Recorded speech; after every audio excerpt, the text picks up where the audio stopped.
What's up, everybody, and welcome to a new episode of Bricks and Toys. And today is a very, very special once a year occasion. Unless it's 2023, then it was a twice a year occasion with the robbery of it not coming out in 2024. The new modular building release is what I'm trying to get at. The modular building series is a series that, I never thought in a million years I could ever be drawn into. But now it's one of those lineups that every single year I just cannot wait to find out what's the new building. At one point in time, this channel had a half of a two-car garage, so basically a one-car garage-sized Lego city. I don't know how many of you subscribers out there actually remember watching me build that city, but unfortunately it's no longer in existence, and everything of it has either been sold or, well, I still have some things. But even though that the city has came and gone, the modular building lineup is still like one of those things that it just excites me. And the really weird thing about the modular building lineup for me is I remember when I first lined up 3 Januaries ago at the Lego store, all I wanted was the Nissan Skyline, the Speed Champions, and the TIE Bomber. And yet everybody was in line talking about the new Jazz Club and how they can't wait to buy a Jazz Club. And I remember thinking to myself, what the hell is a Jazz Club? And why is so many people wanting the damn building or whatever it is? And then I got this channel off the ground. Then we started building the Lego City. And then I bought the Jazz Club. But before I bought the Jazz Club, I bought the A-frame cabinet. And then I found the magic of building Lego buildings. But even though I don't have the city anymore, like I said, it's still very important to me. And this year, I actually got to line up in a January and get the newest modular, which is going to be this Tudor corner. But before we go into the Tudor corner, I want to talk about the past modular buildings, which ones I have left, because I have not really ever given any of you guys a actual status update in whole of our prior Lego City, which, if we still had it, that's where this would be going. So we're going to take a few minutes, and I'm going to show you what buildings we have left and the actual status of the Lego City. And, well, I'll just start off by saying, like I said earlier in the video, most of everything is sold off. Most of the cars, most of the bricks to build it, most of the buildings we had are all gone. But I did save a few buildings and a few cars because A, I either love the set a lot, or B, the set marked a monumental shift for this channel. And now I want to show you what buildings I actually held on to. So trying to squeeze all of this in one shot in a very tight space, it's pretty all over the place, but it's very obvious what's left. One, the Avengers Tower, right off into this little cubby hole. Love that set. That set actually still exists in my collection for the sheer point of it needs to retire so it can go up in value in a couple years. Then it might get actual sold. But up here at the top, we have the Jazz Club, which is one of 3 of my original modular buildings, which is Jazz Club, the police station, and the boutique hotel. I still have those 3 buildings because those were the first 3 that I put in my Lego City. And that means a lot to me, and that's why I still have those. Now I also have 2 more, which is the downtown diner and the corner garage. Now both of those sets mean a lot to me because I grew up with hot rods and classic cars, and I also grew up in garages and shops. Those two kind of things kind of go together. And I remember going to diners a lot for car shows. So when I found out that those buildings existed, they were permanently in my collection. Now, like with the Avengers Tower, off to the side of the shot, you will see the Daily Bugle. That set I still have because, well, it's got no resale value. So like the Avengers Tower, I'm waiting to get to a point where I can get the right amount of money back, and then I might consider letting the sets go. Now, tucked up far up into your upper corner up here is going to be the old fishing store. Now, that set, I have contemplated several times on selling that set. I just won't do it. I wanted that set so bad, and we paid such a high price for that it won't budge.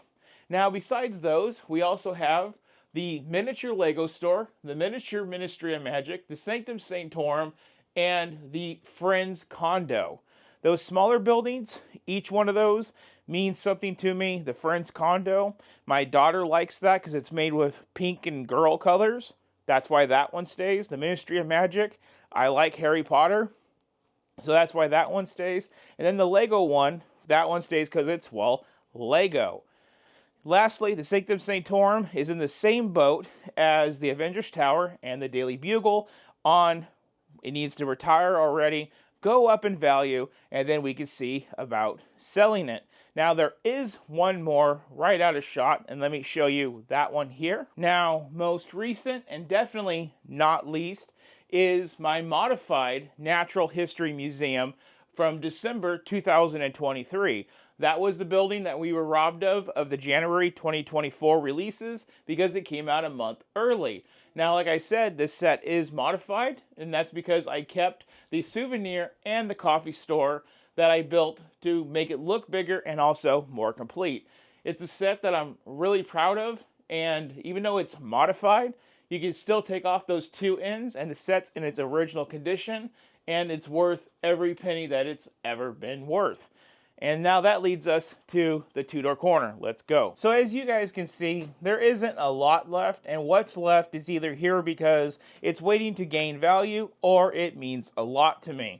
Now, down here off to the side, I have a few of the vehicles left that were in the city.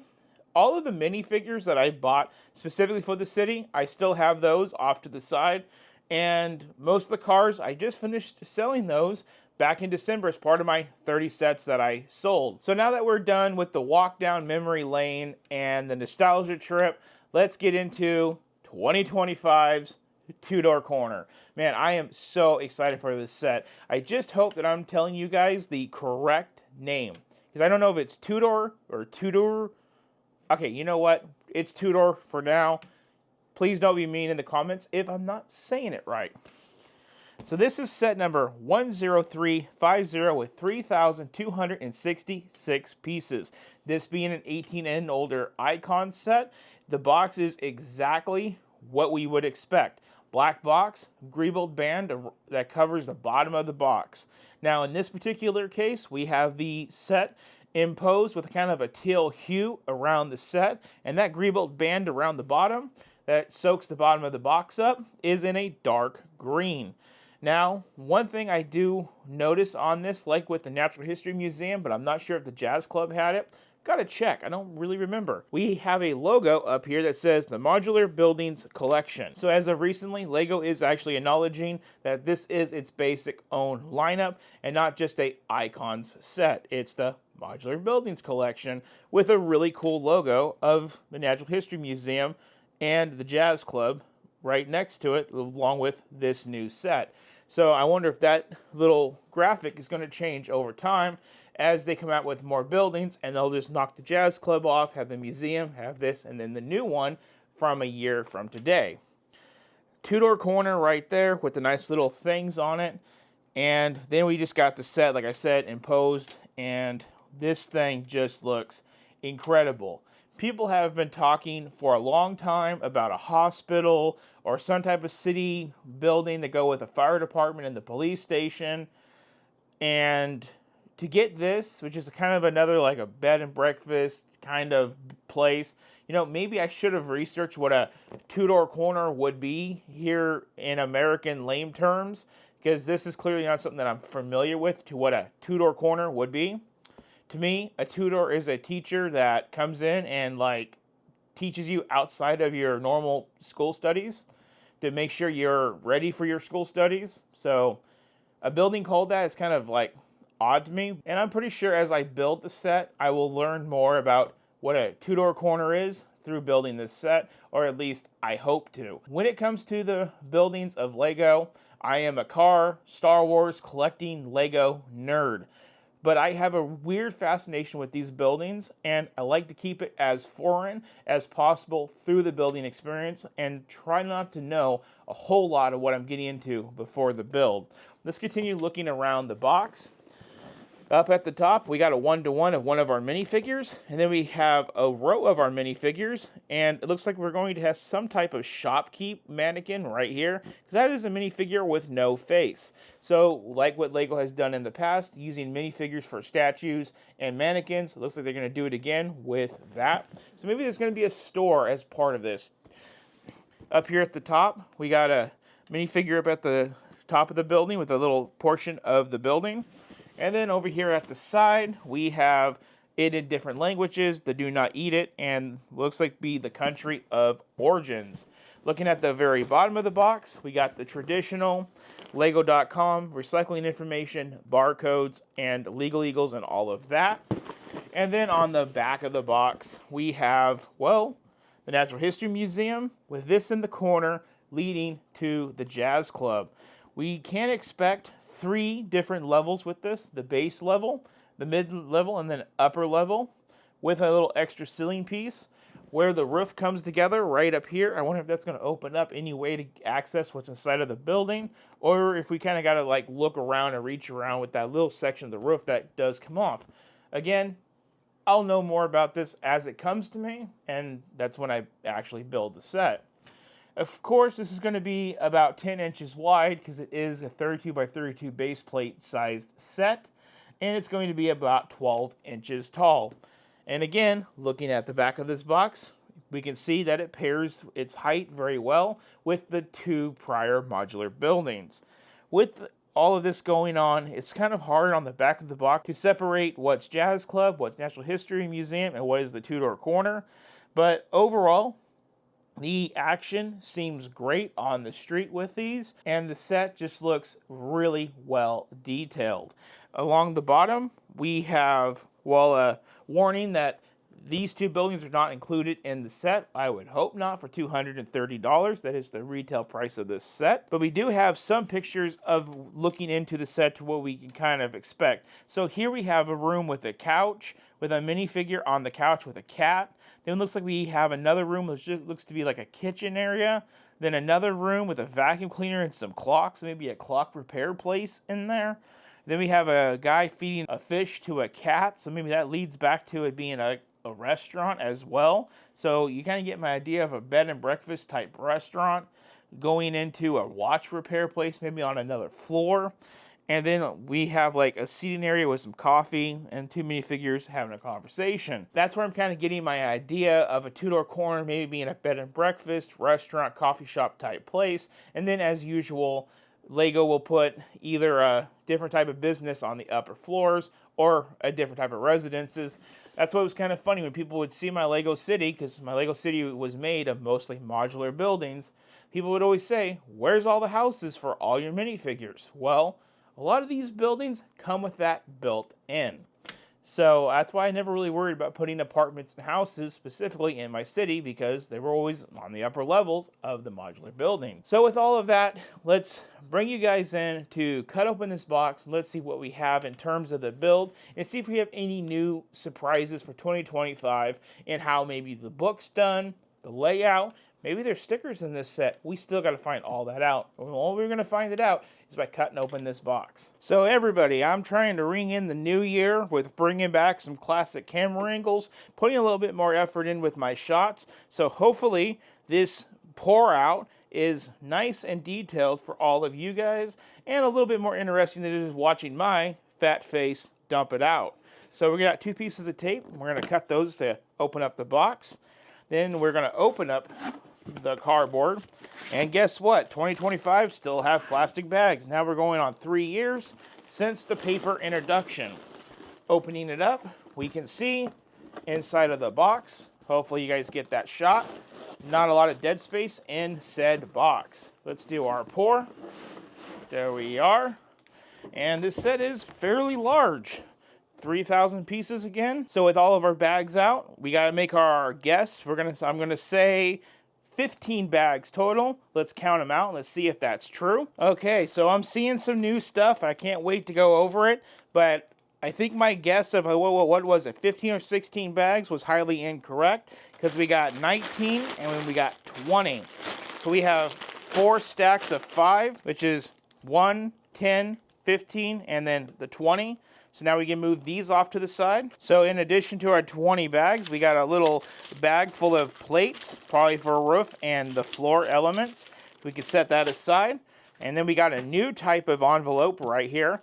Hey, finally a change in 3 years, so maybe the paper is coming. But before we get to the paper, we have what I'm going to suspect to be our base plate. What is going to be our 32 by 32 color of the year? Well, it's going to be this bright green. On top of that, there's nothing else. It's just the base plate. And then we get into this new style of book. With this new packaging, let's take a quick look and let's just absorb it in. As a consumer, I've not seen this yet. This is quite cool. It's just got a basic pattern of stacking bricks, repeated over and over again. It is telling me to pull up on this tab to get into it, like that. And then we can see our book. Our book is laid in. And there is our book. Set our book aside, double check, and there's nothing left in the bag. So whatever's printed on here will be printed and no stickers, which is what we would expect with a modular. This is so cool to finally see some of the paper evidence coming to light that I feel ashamed of throwing this away, but it needs to be recycled. That's why it's paper. So now we get to our book. We have our QR code to get our 20 points. Got to restock after buying all of this new stuff. Opening up the book, we have stuff about the Lego Builder. There's that thing about changing the packaging. We're finally starting to see some changes. We have stuff about the designer and the design all in here, but that's short-lived as it goes straight into bag number 1. No breakdown of the steps, but it does look like there is going to be some information about the story of this set as we build it, so that remains like it's been in previous years. Now zipping to the back of the book, let's find out what our last step is. Parts, and then here we go. So we wrap up this whole build with 589 building steps and 336 pages. All of that out of the way, we all know what's next. I get to take a few awesome, incredible days and put this set together, nitpicking anything that could be new for 2025. We are already seeing the new paper wrapping for the book. Maybe there's some cool new techniques. Maybe there's some cool new obvious pieces that are in this set, and I can't wait to discover them. But you guys are going to get to see it all done right now, right here with the review. Here's the review of the Tudor Corner, featuring 7 minifigures, 2 cats, one of which we'll get to, this bike thing, and a load of incredible details. But first, let's go over these minifigures and let's get these out of the way so we can focus on everything that's great about this new set from Lego. Starting off, we have what I believe is a crazy cat lady with a sweater torso print on the front and the back. She also comes with one of 2 cats, and I believe she is what's supposed to be riding the cart. Not exactly sure. She does have 2 faces. Here is our next minifigure. Again, kind of got like a cloak torso printing on the front and the back. Really cool little hat piece, pink umbrella. This one has 2 faces as well. Here's our third minifigure featuring a chimney cleaning brush because, well, this guy is made to clean chimneys. He is a very plain torsoed character, but he does have front leg printing, and he also has some ash marks on his face. He also features this really unique hood element that comes off of the back of the neck with a hat. No 2 faces. Now, I'm not a betting man, but I am willing to bet that this is the guy that works with all the clocks. You'll know more about that here in a few moments with our full review. We do have front leg printing on those blue legs, And of course, torso printing of kind of like overalls, because this guy is a workshop man. He does have a mustache and also two faces. Here we have a little bit of a hipper character featuring a green sweater. You can see that from the front torso print and also a little bit of the back. This character has some headphones around its neck and also features a secondary face. Now, betting on jobs, I'm pretty sure that this guy works the haberdashery, or however you say that. He's featuring a kind of a suit torso print on the front and the back, and he only features the one face that you see. And lastly, number 7 is going to be this minifigure right here, which looks to be an employee of the inn. He's featuring what I would assume to be a basic chef type top outfit with a little bit of back torso printing and of course front torso printing and no leg printing. And that is all 7 of our minifigures. Now let's get them out of the way and let's talk about this building. Before we get too much into the building, just wanted to show you one of the loose kitty cats that's meant to go in this little cart thingamabob. And that cart thingamabob's build, well, looks just like this. Pretty standard issue stuff with the bike frame that snaps into the front of it, or the back of the cart, and the front of the bike snaps into that, with some basic dual molded rubber plastic wheels. Now, there is many layers to this set to which we need to get into. For one, no stickers on the entire set. For two, we have crazy building techniques all along the top, mixed matched windows, not sure what that's about, an awesome angle right here, more printed pieces here and here. This thing is just crazy. There is stories throughout the book about how all of this comes together, but I don't really remember all of the stories. A couple that I do remember right off the top is these are supposed to be some type of cannons from a pirate ship set that plays into the universe of the modular building.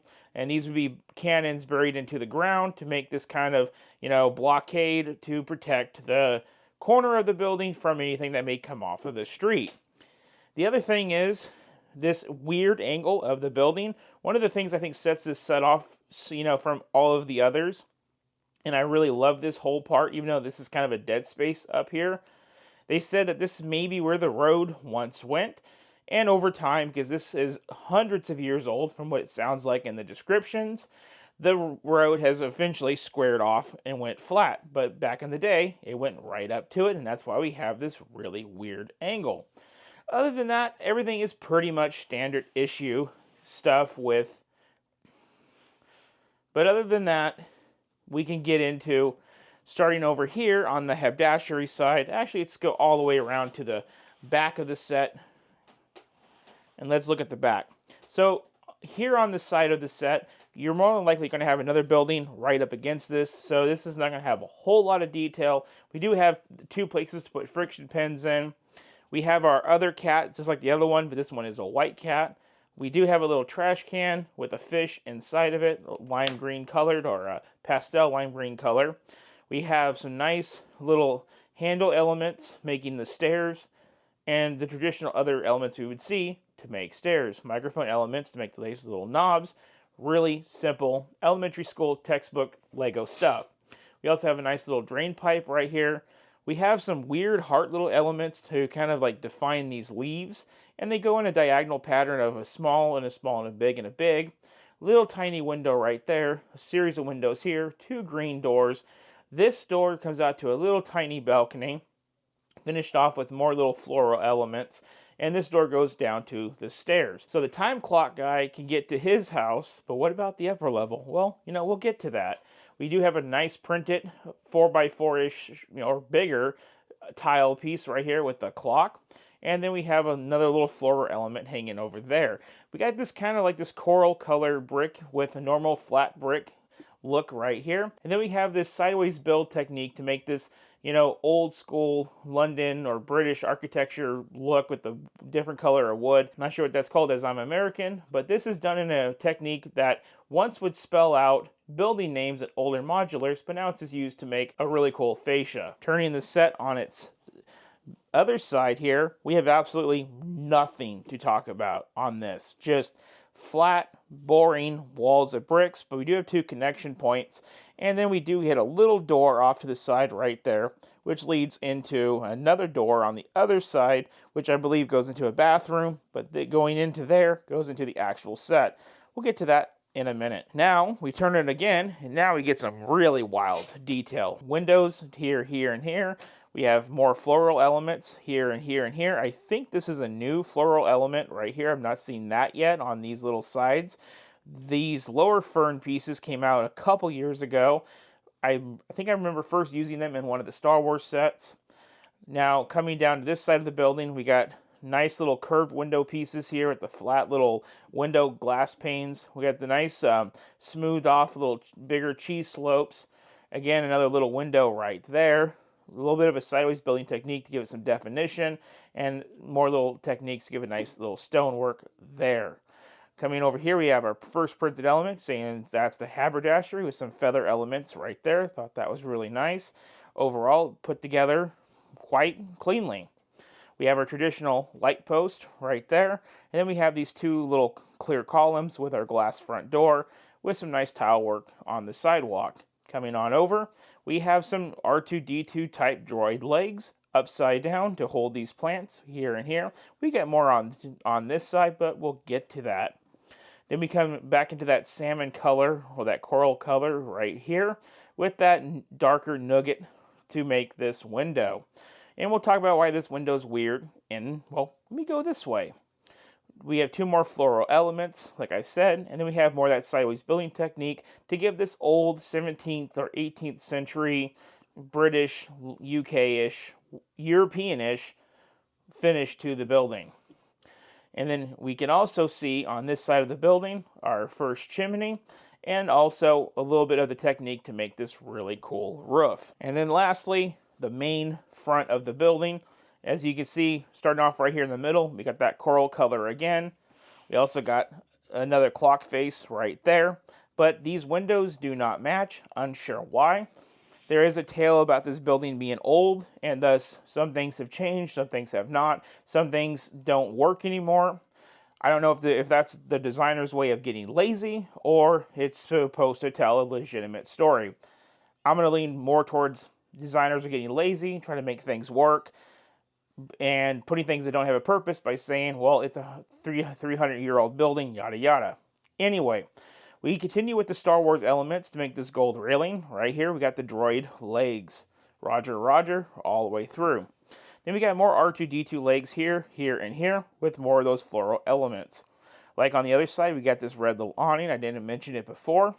Two printed tiles right here for the menu and the specials. The old crowded inn, or old guarded inn, right there. More fancy tile work on the sidewalk. A little outdoor seating area. A nice wooden door. And some nice little windows. Coming up back to the top, there's that sideways building technique to make that really cool 18th century old style wood look. And then more of that nice reddish color for the roof pieces. Up here at the very top, we do have a chimney piece. We'll talk more about that later. This is one of the things that is a design, but it's not functional, because they say it's from when the building was older. Lastly, you see a little notch right here in the stairs. That is because you are supposed to be able to pull and lift this chunk of the stairs out. Once the stairs are pulled out, and with my light in there, you can see it is a bathroom. We'll leave this off for the meantime. Taking things off, such as those stairs, we have the top level, which is this guy right here, featuring that chimney and a little door. Like I said, there's nothing below the chimney, and we'll talk more about that in a second. Our next level that comes off is going to be that level right there. Notice how that roof does not come off. It is stationary. Then our next level lifts off just like that, and there is our clock shop. And now let's take you guys off of the tripod, and let's take you through the haberdashery and the inn, aka a pub, but they can't say that with Lego. With my flashlight in here, I can show you guys the bathroom. You can see some toilet paper put up in there, a little toilet, and that's where the door you saw from the other side is coming from. Taking a look at the haberdashery, you can see we have like a little checkout counter, tons of fabrics, hats. Speaking of hats on the wall, if you come all the way over here, you can see what some people consider to be an 8th minifigure, which is a mannequin that is just creepily hiding out right there in the window. Since it doesn't have a face, I'm not going to count it as a minifigure, even though it is technically built like one. This wall does come out, revealing a little bit of a kitchen for the inn. with some nice little detail, including a sausage. There is another sausage in the cabinet right below, but my fingers cannot get in there because I have fat fingers. That wall is easily replaced, just as so. And then we can get into the inn. There is that door that we came in from, that comes in from the back, and goes into the bathroom under the stairs. Speaking of under things, on this really nice angled piece that I can't get enough of because I think it makes the set look incredible, we have another printed menu and a nice little seating area with a flower. I love how it steps out, and then they got that nice little seating area. It is wonderful. There's our clue of where we're going, a little clock right there. And then you can see a little bit of the inn right there with some breakfast and a whole bunch of bottles and a register with some more seating places.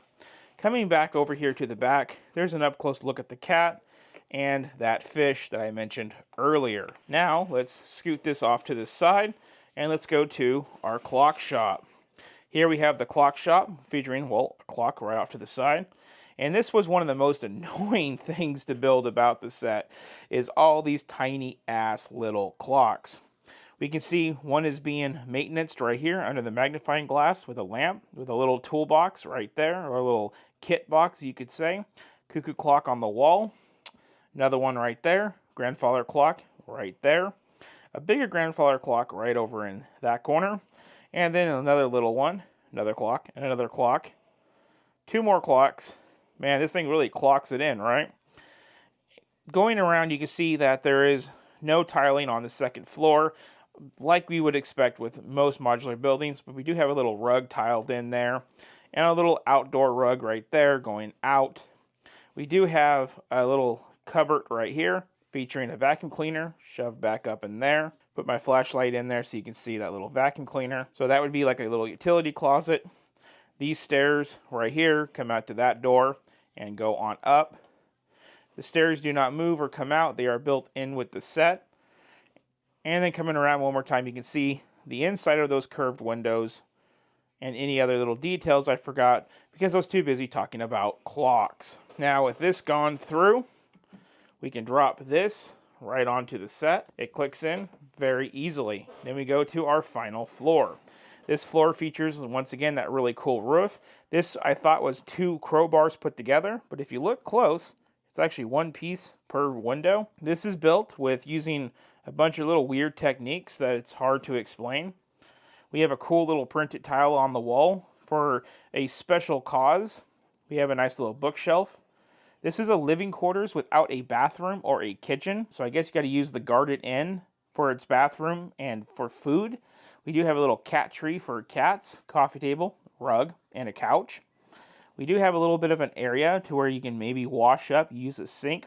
This piece right here that comes out of that white piece into that what's supposed to be the sink bowl is a piece I've never seen used before. Thought it was quite interesting.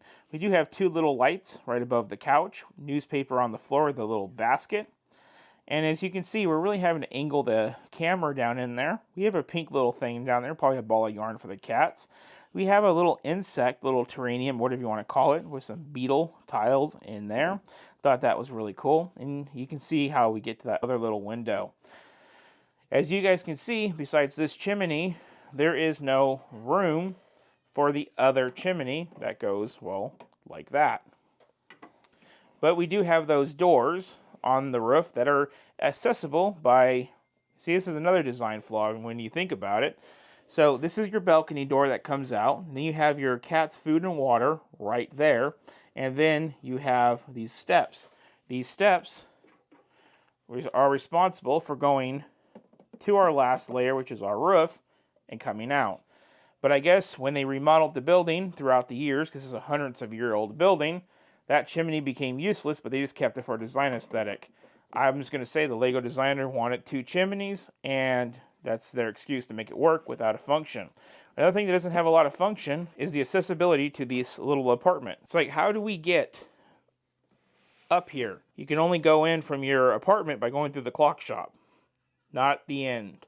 So you got to go use these stairs, enter into the clock shop, then go up to the stairs, and then that's when you access your little apartment. So originally I thought the chick with the woven sweater is responsible for the cats, but it's actually the hip character right here, because this character is meant to lock in with the bike, just like so. Probably just put that in there to keep it safe. Then we can put our sweater lady, because now we got to station our minifigures. So that's what we're going to knock out right here. We'll put her having a nice outside meal. We can put our little chef guy right out here. We can put our guy who is cleaning our chimneys up here at the top. We can put our haberdashery employee, well, right outside of the haberdashery. Lady walking down the sidewalk. There we go. And actually, I got it backwards. Clock shop employee can go here, and our haberdashery employee can go there. Because he's the owner of the haberdashery, he's the owner of the clock shop. Keep getting that backwards. And actually, for better accuracy, let's put him right here so he can go up into the stairs of his clock shop. And with that, everybody, let's wrap up this video. And here we are at the end of our Tudor Corner review. Another year, another modular, and another example of you never know what Lego's going to come up with, and that's what makes the thrill of doing Lego so real. There is a few new parts within the set. I showed you the ones that I pointed out, which was like, well, the one with the sink. There was another one floating around here somewhere. So there is definitely new part usage. There's also some part usage that I slowly saw coming in from last year within the set. Like I said last year with the new Speed Champions, when they introduce new small pieces, first they come out on the Speed Champions, and then they come out onto these larger sets. And I definitely see that with this set. And, you know, some of the sets later in last year. I think this set being so bizarre in all of its different angles makes it just beautiful. Except for, well, maybe going into the back of the back. But I really like how you can turn this thing in multiple ways, and it just looks, it doesn't look flat on the sides. This side looks flat and looks really traditional to what Lego's used to, or what we're used to expecting from Lego. But then this angle right here on this side, the thing with these buildings, none of them really fit my fancy. They're not Star Wars vehicles. They're just something left field. That's why I like to do these buildings, is because they take me away from my comfort zones and they show me new things. When I saw this set come out with all of its weird angles and all of its different proportions, I was like, I gotta do this one. I gotta experience this. And it's sets like this that really help, you know, keep me glued in to doing Lego. It's a $230 set. 3,000 pieces. You definitely fill those pieces within the first floor. Then you fill them a little bit less on the second floor. Just building all those really small clocks is really freaking tedious. And then on the third floor, you don't really fill it too much. Again, there is the familiar building technique of the sideways, which we used to build our classic modular building letters out of, but now that's a way of doing the siding in the old style, I guess. So there is that. What I'm trying to say here is it's 3,000 pieces. A lot of them are really small to make a nice detailed model. The days of big bricks, fast building is kind of getting behind us, and now we're moving more into an area of smaller brick, more detailed building. I don't think it's a bad thing. I honestly think it's really nice especially when I look at this model. I guess the only thing that's left for me to do is now add it to my collection up on my shelf, and I think I'm going to stick it right next door to the pizza shop with the Jazz Club. Again, $230. I think it's definitely worth it. It's easier than last year's Natural History Museum. That Natural History Museum last year was a pretty cool set, but it definitely was not my favorite, and I think I've expressed that plenty of times throughout the year and throughout the time. I really feel like going back to the 32 by 32 base plate and starting with something like this is what Lego needed to do. So that's all I got to say about it. Hopefully, you guys have got your copy. If not, you guys need to go and get your copy, because this thing is just awesome. And if you love building Lego for the fresh techniques and the trying to spy out the new parts, this set's definitely going to keep you entertained. So with that, everybody, I just got to say, if you guys enjoyed this video, right down below, there's a thank you button. You guys hit that, it's going to leave a small donation. Helps us pay for Lego sets like what's right here in front of me, and keeping the dream and the hobby alive and making videos for you guys. Equally as important, if you guys can hit that subscribe button and follow along with everything that we're doing here, that would be incredible. As usual, share the video with your friends, hit that thumbs up, the like button, that would be awesome. Up next on the channel, we're going to do a little bit of a featurette on the City F1 vehicles. I'm not going to build them all, but we're going to talk about them all. There was 5 new, and we're going to go over all of them. So be sure to check out that video because it's really freaking cool stuff. And on that, thank you so much for watching. Y'all have a good one.